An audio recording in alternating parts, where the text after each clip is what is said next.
Morning student. आज अपन class 10th का first chapter शुरू करेंगे, भोजन एवं मानव स्वास्थ्य। इसका अंक भार जो है आपके ब्लू प्रिंट के हिसाब से 4 नंबर का लेसन है।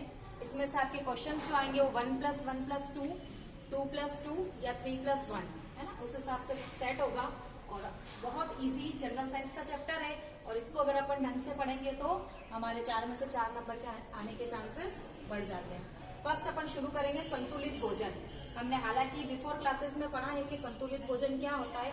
वह भोजन जिसमें भोजन के सभी घटक आनुपातिक रूप से जो रेशियो आवश्यक होता है शरीर के लिए उसके अनुसार उपस्थित होते हैं, ऐसा भोजन जो कहलाता है वो आपका क्या कहलाता है? संतुलित भोजन। हमने पहले पढ़ा था कि संतुलित भोजन के 6 घटक होते हैं: प्रोटीन, जल, वसा, खनिज लवण, कार्बोहाइड्रेट, विटामिन। एक चीज हम और ऐड करते हैं, रफेज, जिसको हम जनरली हिंदी में कहते हैं खाद्य रेशे।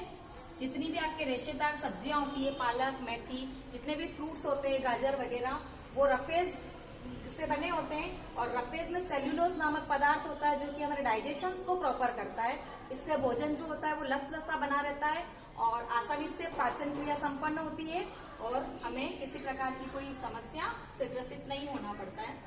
संतुलित भोजन, अभी अपने डेफिनेशंस देखी। संतुलित भोजन के अपन ने घटक देखे।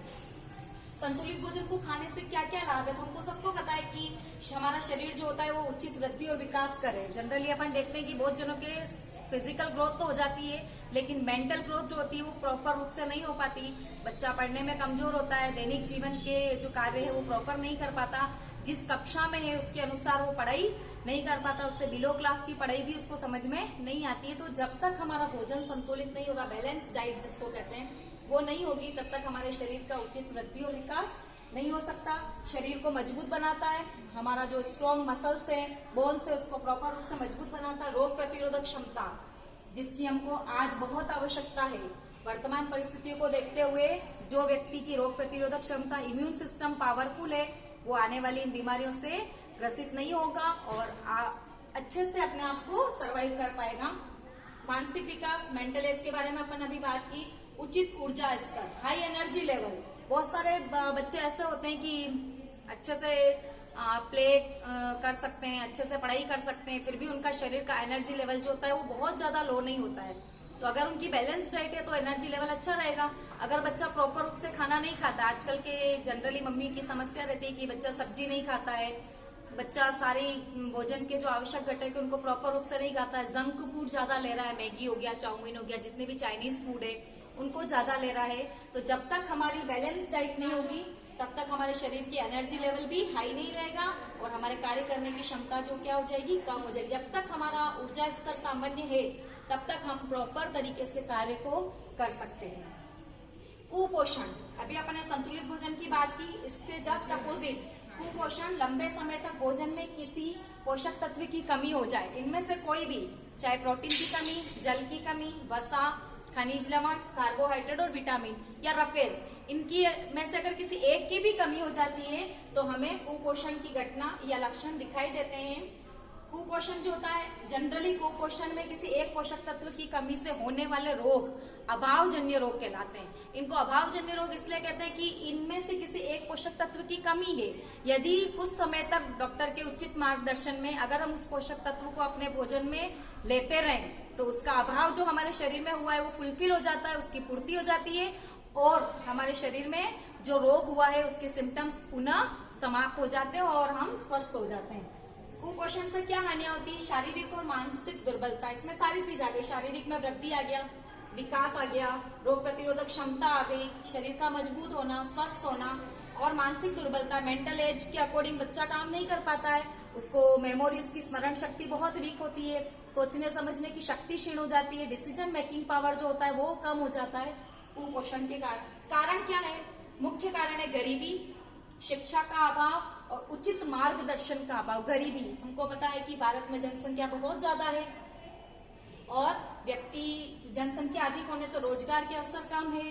व्यक्ति अपने पैतृक जो भी कार्य है उनको छोड़कर शहरों की ओर गमन कर रहे हैं, प्रॉपर रूप से वहां पर उनका व्यापार नहीं हो पाता, गरीबी आ जाती है। वैसे सरकार की बहुत सी योजनाएं हैं, फिर भी गरीबी के कारण उनको प्रॉपर तरीके से दोनों समय का भोजन नहीं मिल पाता उचित मात्रा में।